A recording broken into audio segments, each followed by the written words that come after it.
Hungary has one of the lowest flu vaccination rates. People consider vaccination unnecessary because they think it's enough to pay attention, not to catch the infectious droplets.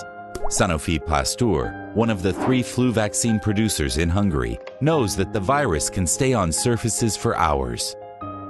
How can we convince people to consider getting the vaccine? Let's challenge their misbelief at the places which are the most dangerous in flu season. So we created the first flu bus in the world. We took a normal city bus, touched the interior as we normally do on a bus ride, but our hands had invisible ultraviolet paint on them, so the handprints were invisible in normal light. The flu bus was used as a venue for a press briefing. When the lights went out, the prints became visible. The media loved it. The flu bus was included in almost all flu coverage during the entire season. In addition, we reached young parents in malls. Unexpectedly great results, an increase in the vaccination rate.